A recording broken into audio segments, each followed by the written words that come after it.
Hello students.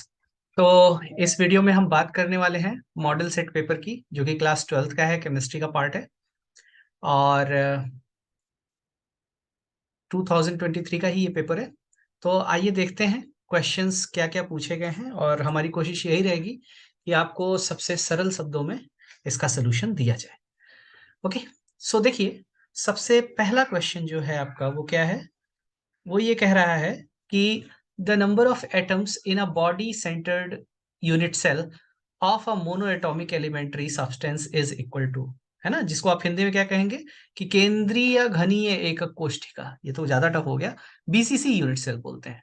तो BCC unit cell actually क्या होता है, अगर आप रिकॉल कीजिए, देखिए कुछ इस तरीके का होता है ये, कि अगर ये हमारा एक क्यूब है, से दिस इज अ क्यूब, ठीक है। तो बीसीसी का मतलब ये होता है कि इस क्यूब का हर एक कॉर्नर, ठीक है। बीसीसी में क्या होगा, अगर वो मोनो एटॉमिक है, एक ही तरीके के एटम्स हैं, बीसीसी फॉर्म कर रहे हैं, तो हर एक कॉर्नर पे एटम्स होंगे। ओके, और कितने कॉर्नर है टोटल? 8। ओके, और जो ये सेंटर है, इस सेंटर पे एक एटम होगा, इस क्यूब के अंदर सेंटर पे एक एटम होगा। तो आप ये बताइए, अगर मैं कॉर्नर के एटम की बात करूं, तो ये हमारा जो कॉर्नर का एटम है, ये एटम केवल इस पर्टिकुलर क्यूब को ही नहीं कॉरेस्पॉन्ड करता है। ये इस वाले क्यूब के लिए भी कॉर्नर है, इधर वाले क्यूब के लिए भी कॉर्नर है, हम जिस क्यूब को देख रहे हैं उसका भी कॉर्नर है, ये बगल वाले का भी कॉर्नर है, और इसके ठीक ऊपर 4 और क्यूब हैं, उनका भी कॉर्नर है। मतलब कि वन कॉर्नर एटम का जो कंट्रीब्यूशन होता है वो कितना होता है? वो 1/8 होता है। ठीक, तो हमारे पास टोटल कितने कॉर्नर्स हैं? 8 कॉर्नर्स हैं। तो कंट्रीब्यूशन फ्रॉम कॉर्नर कितना आ जाएगा? कंट्रीब्यूशन फ्रॉम कॉर्नर कितना आ जाएगा भाई? एक का कंट्रीब्यूशन 1/8 का है, और हमारे पास टोटल कितने कॉर्नर एटम है? 1 2 3 4 5 6 7 8। तो यानी कि कॉर्नर एटम का कंट्रीब्यूशन आया 1। अब बॉडी सेंटर पे जो है, एकदम बीच, एकदम क्यूब के बीचों बीच रखा गया है, तो वो तो किसी और के द्वारा नहीं शेयर किया जा रहा है ना, वो पूरा का पूरा कहां पर है? हमारे क्यूब में है। तो इसका जो कंट्रीब्यूशन होगा, ठीक है, body centred, body centred atom का जो कंट्रीब्यूशन होगा वो फुल होगा, एक ही होगा, 100% होगा। तो टोटल कंट्रीब्यूशन कितना आया? टोटल एटम्स कितने आए? आप देखिए, 8 का कंट्रीब्यूशन 1 और बॉडी सेंटर का कंट्रीब्यूशन 1, तो टोटल जो कंट्रीब्यूशन होगा वो कितना हो जाएगा? 1+1 यानी कि 2 होगा। तो बीसीसी में नेट कंट्रीब्यूशन कितना आता है? 2 का आता है। इस वजह से हमारा ऑप्शन नंबर बी करेक्ट हो जाएगा यहाँ पर। चलिए बढ़ते हैं अगले क्वेश्चन की तरफ। अगले क्वेश्चन में क्या कहा जा रहा है कि the percentage of space occupied by spheres in CCP in 3 dimension is, ठीक है। तो सीसीपी, या इसी को आप और क्या बोलते हो? एफसीसी। इसी को और क्या बोला जाता है? फेस सेंटर्ड क्यूब बोला जाता है। तो किसी फेस सेंटर्ड क्यूब में क्या होता है? एफसीसी यूनिट सेल में क्या होता है? किसी भी एफसीसी यूनिट सेल में आप अगर देखिएगा, तो सारे के सारे कॉर्नर एटम्स ऑक्युपाई होंगे, सबसे पहली चीज, ठीक है। एफसीसी का क्या मतलब होता है कि पहले तो सारे के सारे कॉर्नर एटम्स ऑक्युपाई होंगे, यानी कि ये आठों के आठों ऑक्युपाइड है। इनके अलावा, इन आठों के अलावा, आपके जो ये फेस सेंटर्स हैं, यहां भी एटम्स होंगे। टोटल कितने फेस सेंटर्स हैं? 6, ठीक है। अब देखिए, इनका जो समायोजन होता है, अरेंजमेंट होता है, वो कुछ इस तरीके से होता है कि ये जो कॉर्नर एटम्स हैं, ये एक दूसरे को नहीं टच करते हैं, लेकिन हर एक कॉर्नर एटम अपने बगल के फेस सेंटर को टच करता है। ये जो फेस सेंटर वाला एटम है ना, इसको ये सारे कॉर्नर वाले टच कर रहे होंगे। तो यहां अगर हम देखें, तो ये वाली जो लाइन है, ये यहाँ पे तो पूरी तरीके से नहीं बनाया मैंने, ये कुछ इस तरीके की होगी कि ये कॉर्नर एटम है, ठीक है, ये फेस सेंटर वाला एटम है, और ये कॉर्नर एटम है। मतलब ये लाइन पूरी तरीके से ऑक्युपाइड है। और ये लाइन अगर मैं इसको ए मानता हूं एज लेंथ को और रेडियस इसका आर मानता हूं, तो ये 4r होगा कि नहीं बेटा? ये टोटल लेंथ 4r होनी चाहिए ना, है ना? आर रेडियस इसका, आर आर और आर, टोटल 4r हुआ। और अगर ये लाइन ए है तो इसका जो डायगोनल होगा वो कितना होगा? √2a होगा। तो आपको यहां से क्या रिलेशन मिला कि अगर ए एज लेंथ है और आर क्या है? रेडियस ऑफ द एटम है, तो एज लेंथ और रेडियस में कितना रिलेशन आ गया? Are is equal to a/2√2 आया। मैं पूरा ड्राइव करके दिखाने की कोशिश कर रहा हूं। ठीक, कितना प्रतिशत गोलों द्वारा घेरा जाता है? तो टोटल वॉल्यूम कितना है? टोटल वॉल्यूम कितना है? जो क्यूब का वॉल्यूम होगा, तो टोटल वॉल्यूम आपका ए क्यूब आएगा। और एफसीसी में जो नंबर ऑफ एटम्स होते हैं, आप देखिए कॉर्नर है, कॉर्नर का कंट्रीब्यूशन 1/8 होगा, है ना? और 8 कॉर्नर है तो टोटल कंट्रीब्यूशन 1 आ गया कॉर्नर से। और फेस सेंटर्स जो होते हैं इनका कंट्रीब्यूशन हाफ का होता है। और हमारे पास टोटल कितने कॉर्नर्स हैं, फेसेस हैं? हमारे पास टोटल 6 फेसेस हैं, तो 6 इंटू हाफ का कंट्रीब्यूशन यहां से आ गया फेसेस से। तो नेट कंट्रीब्यूशन कितना हुआ एटम्स का? 4 एटम्स होते हैं एफसीसी में, ठीक है? और यही जो 4 एटम्स हैं इन्होंने ही स्थान घेरा हुआ है ना, जगह ऑक्युपाई की हुई है। तो एक क्यूब का, एक स्फीयर का वॉल्यूम कितना होता है? 4/3 पाई आर क्यूब ना यार। तो यार टोटल कितना वॉल्यूम हो जाएगा? टोटल ऑक्युपाइड वॉल्यूम कितना हो जाएगा भाई? 4 एटम है और एक का वॉल्यूम क्या है? 4/3 पाई आर क्यूब। ये घेरा गया स्थान है और ये टोटल स्थान अवेलेबल है, तो इसलिए परसेंटेज ऑक्युपेंसी कितनी हो जाएगी, है ना? परसेंटेज ऑक्युपेंसी कितनी हो जाएगी? 4 × 4/3 pi r cube divided by a cube. और आपको मैंने आर और ए में रिलेशन दिखा दिया है, इंटू 100 परसेंटेज निकाल लो ना। और ये जब सॉल्व करोगे तो तुम पाओगे this is coming out to be 74%, जिस वजह से हमारा सी ऑप्शन करेक्ट माना जाएगा। चलिए बढ़ते हैं नेक्स्ट क्वेश्चन की तरफ। नेक्स्ट क्वेश्चन में कह रहा है कि molarity of an aqueous solution containing 40 gram of NaOH in 2 litre solution is. ठीक है, कि 40 ग्राम NaOH को 2 लीटर जली विलयन में घोला जा रहा है, तो विलयन की मोलरता क्या होगी? सो मोलरिटी इज इक्वल टू क्या होता है बेटा? मोलरिटी के लिए आपको क्या क्या चाहिए होता है ना? मोल्स ऑफ द सोल्यूट, है ना? सोल्यूट के मोल्स चाहिए होते हैं, divided by volume of the solution. क्या चाहिए होता है? वॉल्यूम ऑफ द सोल्यूशन, वो भी किसमें? लीटर्स में चाहिए होता है। तो पहली चीज, दो चीजें हमको चाहिए, एक तो मोल्स चाहिए और दूसरा वॉल्यूम चाहिए। लीटर्स में काम हो जाएगा अपना। तो यार अपने पास सबसे पहले चलते हैं, मोल्स ऑफ सोल्यूट निकालते हैं। तो moles of solute is equal to क्या होता है? ग्राम्स ऑफ सोल्यूट, है ना? Grams of solute divided by molar mass of solute, यही होगा। तो यार कितने ग्राम दिया हुआ है? 40 ग्राम दिया हुआ है। और NaOH है, NaOH का मोलर मास कितना होगा? 23 सोडियम का, 16 ऑक्सीजन का, 1 हाइड्रोजन का, ये हो गया 40 ग्राम पर मोल।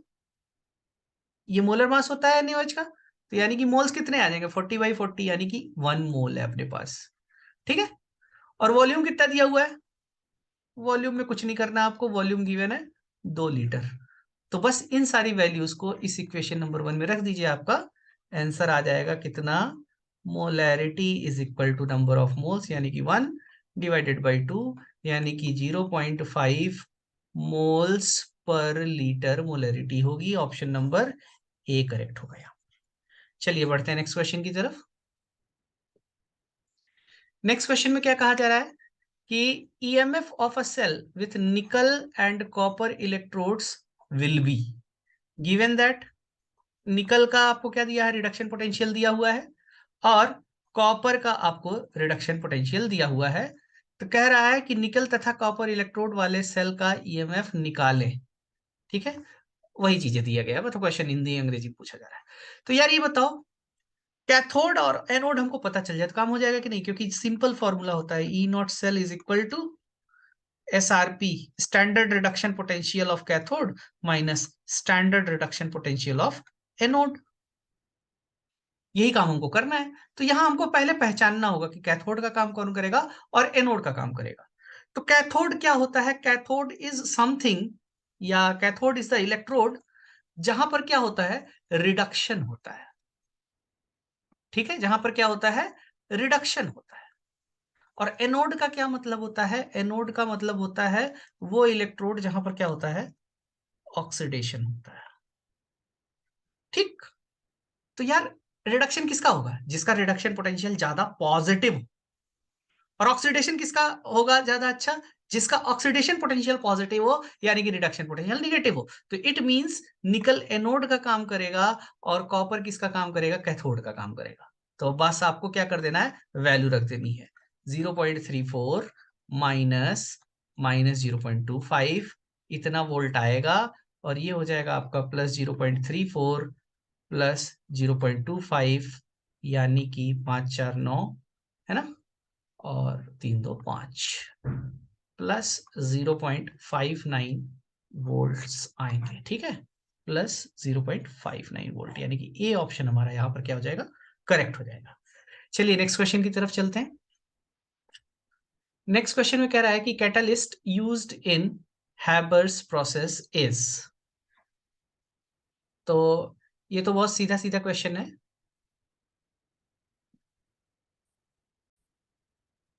तो अगर हम कैटालिस्ट की बात करें हैबर प्रोसेस की, तो हैबर प्रोसेस में जो कैटालिस्ट यूज किया जाता है वो आपका क्या होता है? आयरन होता है। तो जिस वजह से यहाँ पे हमारा करेक्ट आंसर क्या हो जाएगा? ये तो सीधा सीधा क्वेश्चन पूछा गया है।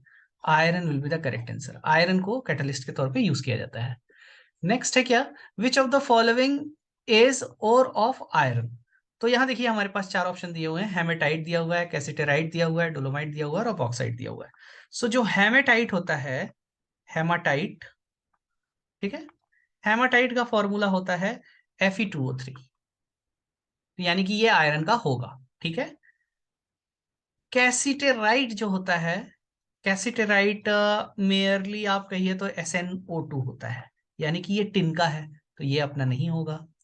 डोलोमाइट जो होता है, ठीक है, डोलोमाइट का अगर हम फॉर्मूला देखें तो डोलोमाइट का जो फॉर्मूला होता है वो होता है MgCO3 यानी कि ये कार्बोनेट और है, और किसका है? मैग्नीशियम और कैल्शियम का है, तो ये भी आयरन का नहीं होगा। और जो बॉक्साइट होता है ये काफी फेमस है। बॉक्साइट क्या होता है? एल्यूमिनियम का होता है, Al2H2O4 लिखते हैं इसको। ठीक है, तो ये भी एल्युमिनियम का है, तो ये भी करेक्ट नहीं होगा। तो यानी कि हेमेटाइट है जो कि आयरन का और होगा। ठीक है, चलिए नेक्स्ट बढ़ते हैं अगले क्वेश्चन की तरफ। The role of a catalyst is to change. ठीक है, कैटलिस्ट का क्या रोल होता है? तो देखिए, कैटलिस्ट क्या करता है किसी भी रिएक्शन में? कैटलिस्ट क्या करता है? रिएक्शन को फास्ट या स्लो कर देता है। क्या करके? जैसे अब आप अगर किसी एक रिएक्शन का एनर्जी प्रोफाइल डायग्राम बनाइए, ये एनर्जी है और ये रिएक्शन प्रोग्रेस है। ठीक है, तो कोई भी रिएक्शन का एक मोटा मोटा सिंपल रिएक्शन का कुछ इस तरीके से आता है। ये नीचे भी हो सकता है, ऊपर भी हो सकता है, डिपेंडिंग ऑन की एक्सोथर्मिक है या एंडोथर्मिक है। तो देखिए, ये जो मिनिमम अमाउंट ऑफ एनर्जी है ना, इसको एक्टिवेशन एनर्जी बोलते हैं। मतलब इतना एनर्जी कम से कम चाहिए तभी ये रिएक्शन आगे बढ़ पाएगा। तो आप खुद सोचिए, अगर ये पहाड़ ऊंचा होगा तो रिएक्शन स्लो होगी, मतलब एक्टिवेशन एनर्जी जितनी हाई होगी रिएक्शन उतनी क्या होगी? स्लो होगी। और एक्टिवेशन एनर्जी जितनी कम होगी रिएक्शन उतनी फास्ट होगी। हाँ, इनिशियल और फाइनल प्रोडक्ट पे कोई इंपैक्ट नहीं पड़ेगा, डेल्टा एच पे कोई इंपैक्ट नहीं पड़ेगा, क्योंकि ये गैप क्या रहेगा? ये गैप सेम रहेगा। चेंजेस यहाँ आते हैं। तो कैटालिस्ट क्या करता है? यहाँ पे खेल करता है। या तो ये नीचे कर देता है एक्टिवेशन एनर्जी को अगर रिएक्शन की रेट बढ़ाना होता है, और या फिर ये ऊपर कर देता है अगर रिएक्शन की रेट को क्या करना होता है? घटाना होता है। सो ये एक्टिवेशन एनर्जी में चेंजेस करके कैटालिस्ट क्या करता है? रिएक्शन की रेट को बढ़ाता या घटाता है। तो इस वजह से ऑप्शन सी अपना करेक्ट हो जाएगा। नेक्स्ट कह रहा है कि विच of the following is independent of temperature. तो देखिए, जितने भी कॉन्सेंट्रेशन टर्म है जिनमें वॉल्यूम का इन्वॉल्वमेंट होगा, तो आप टेम्परेचर बढ़ाओगे वॉल्यूम में चेंज आएगा, वॉल्यूम में चेंज आएगा तो उस पर्टिकुलर कॉन्सेंट्रेशन टर्म में भी चेंजेस आएंगे। लेकिन अगर उसके एक्सप्रेशन में, है ना, वॉल्यूम टर्म इन्वॉल्व नहीं है, तो टेम्परेचर का कोई इंपैक्ट नहीं पड़ेगा। फॉर एग्जाम्पल अगर हम मोलैरिटी की बात करें, मोलैरिटी क्या होता है? Moles divided by volume. तो वॉल्यूम है यानी कि ये डिपेंड करेगा। मोलैलिटी क्या होता है? मोलैलिटी होता है moles of solute divided by mass of solvent. तो मास पे तो कोई इफेक्ट नहीं पड़ता है, यहां वॉल्यूम टर्म नहीं आ रहा है, यानी कि ये डिपेंड नहीं करेगा, ये इंडिपेंडेंट होगा। नॉर्मेलिटी क्या होता है? इक्विवेलेंट्स डिवाइडेड बाई वॉल्यूम, और फॉर्मेलिटी में क्या आता है? डिवाइडेड बाई वॉल्यूम ही होता है। ठीक है, बस ये आयनिक सब्सटेंसेस के लिए होता है, मोलैरिटी जैसा ही है, बस ये आयनिक सब्सटेंसेस के लिए होता है। तो आप देखिए मोलैरिटी में, नॉर्मेलिटी में और फॉर्मेलिटी में वॉल्यूम टर्म्स हैं, जिस वजह से ये टेम्परेचर पे डिपेंड करेगा। लेकिन मोलैलिटी में टेम्परेचर टर्म, अरे वॉल्यूम टर्म ना होने की वजह से ये टेम्परेचर पे डिपेंड नहीं करेगा। इसलिए करेक्ट आंसर क्या है अपना? ये है। और हाँ, मोल फ्रैक्शन भी इसी का एक एग्जाम्पल होता है, लगे हाथ ये भी बता दे रहा हूं मैं।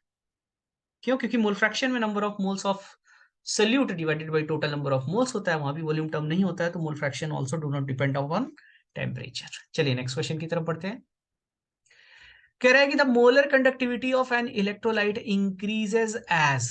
ठीक है, सो मोलर कंडक्टिविटी आप किसी भी इलेक्ट्रोलाइट की कैसे बढ़ेगी या घटेगी? भाई मोलर कंडक्टिविटी का मतलब क्या होता है? मोलर कंडक्टिविटी का मतलब होता है कि किसी गिवन सोल्यूशन में जो 1 मोल ऑफ इलेक्ट्रोलाइट है, उनकी जो कंडक्टेंस है, उसी को हम क्या बोलेंगे? उसी को हम क्या बोलेंगे? मोलर कंडक्टिविटी बोलेंगे। तो अगर आपने डाइल्यूशन कर दिया, आपने अगर डाइल्यूशन बढ़ा दिया, तो डाइल्यूशन बढ़ाने से क्या होगा? आपने डाइल्यूशन कर दिया, मान लीजिए, ठीक है, ये पहले इतने ही एरिया में थे, है ना? आप डाइल्यूशन किए तो आपने इलेक्ट्रोलाइट थोड़ी ना बढ़ाया, आपने खाली वॉल्यूम बढ़ा दिया। तो अभी 1 मोल को घूमने के लिए ज्यादा सब जगह मिल गई, तो ज्यादा जगह मिल गई, तो उसकी मोलर कंडक्टिविटी क्या हो गई? बढ़ गई। तो जब आप डाइल्यूशन इंक्रीज करते हैं तो मोलर कंडक्टिविटी क्या होती है? इंक्रीज करती है। चलिए नेक्स्ट क्वेश्चन की तरफ बढ़ते हैं। ठीक है, what is the covalency of nitrogen in N2O5? ठीक है, कि नाइट्रोजन में कितने number of covalent bond, what is the covalency of nitrogen in N2O5? तो N2O5 का अगर हम स्ट्रक्चर देखें तो वो कैसा होता है? It is something like this, है ना? कुछ इस तरीके का होता है ना? N2O5 का अगर हम स्ट्रक्चर देखें तो नाइट्रोजन है, ठीक है, और उसके साथ साथ आपको ये सारी चीजें, इस तरीके का स्ट्रक्चर दिखाई दे रहा है, ठीक है। तो covalency of nitrogen in N2O5 कि कितने कोवेलेंट बॉन्ड बना रहा है ना? तो कितने कोवेलेंट बॉन्ड टोटल बना रहा है वो? ठीक है, टोटल कितनी कोवेलेंसी हो रही है उसकी? आप देख लीजिए, यहाँ पर एक कोऑर्डिनेट है, तो टोटल इसकी कितनी हो रही है? 4 कोवेलेंसी हो रही है। That is why option D correct हो जाएगा। चलिए नेक्स्ट क्वेश्चन की तरफ बढ़ते हैं। ठीक है, विच of the following ion will form coloured compounds? तो कलर्ड कंपाउंड कौन बनाते हैं? कलर कंपाउंड वो बनाते हैं जिनमें डी ट्रांजिशन की पॉसिबिलिटी होगी। ठीक है, जैसे स्कैंडियम 3+ है, तो स्कैंडियम 3+ में वो D0 कॉन्फ़िगरेशन होता है, कोई पॉसिबिलिटी नहीं है। ठीक है, Mn2+ की अगर मैं बात करूं तो Mn2+ क्या होता है? Mn2+ D5 होता है। ठीक है, तो D5 में आप देखिए डी ट्रांजिशन होने के पूरे पूरे चांसेस हैं, यहां से ये जंप करके जा सकता है, तो ये कलर बनाएगा। जिंक 2+ का अगर देखिए तो D10 होता है। D10 में सब कुछ पूरी तरीके से ऑक्युपाइड है, तो जब सब कुछ पूरी तरीके से ऑक्युपाइड है, किसी तरीके का ट्रांजिशन होने का चांस नहीं है। और Ti4+D0 है, D0 है, डी इलेक्ट्रॉन है ही नहीं, तो कलर यहाँ पे कौन बनाएगा? Mn2+ बनाएगा, क्योंकि D5 कन्फिग्रेशन होने की वजह से यहाँ पे डी इलेक्ट्रॉन्स के ट्रांजिशन का चांस है।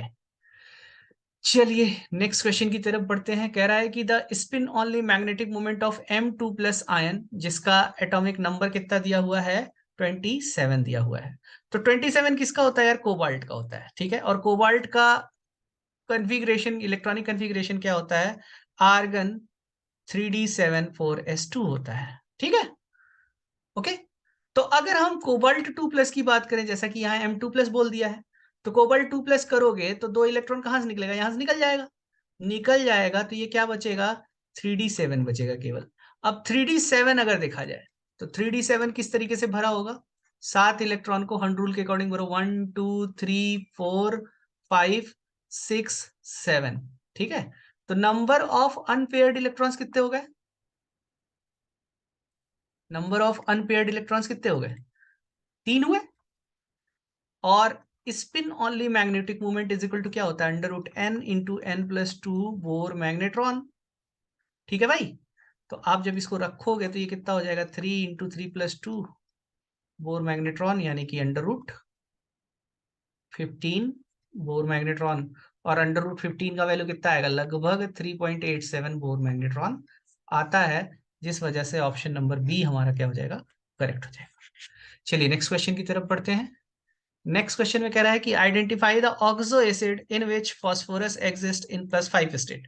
तो H3PO3 की अगर हम बात करें तो यहाँ कितना हो जाएगा? देखो, हाइड्रोजन का 3 + 3 होगा, फास्फोरस का X मान लेते हैं, और -2 होगा ऑक्सीजन का, और 3 ऑक्सीजन है तो ये बराबर 0 हो गया। तो ये हो जाएगा X -6 + 3 बराबर 0, यानी कि यहाँ पर जो X आएगा वो +3 आएगा। तो यहाँ तो +3 में है, तो यानी कि +5 में तो नहीं रहा। यहाँ क्या होगा? 3 + x -2 × 2 बराबर 0, यानी कि यहाँ x = +1 आया। यहाँ पे फास्फोरस +1 में है, तो ये भी नहीं करेक्ट है। H3PO4 में कितना होगा? इसको अगर हम सॉल्व करें, x +5 आ रहा है, तो यानी कि यहाँ पर H3PO4 में फास्फोरस की जो ऑक्सीडेशन स्टेट है वो +5 है, और सिंगल ऑप्शन करेक्ट है, तो सी ऑप्शन ही करेक्ट होगा यहाँ पर। बाकी इसका भी देख लेते हैं, ठीक है। इसमें क्या होगा? 4 + 2x -6 × 2 बराबर 0। तो 4 + 2x -12 = 0। सो 2x - 8 = 0, यानी कि x +4, यहाँ पे +4 होगा। तो ये भी अपना करेक्ट नहीं होगा, सी ऑप्शन यहाँ पे करेक्ट हो जाएगा। H3PO4 है जहां पर फास्फोरस की ऑक्सीडेशन स्टेट क्या है?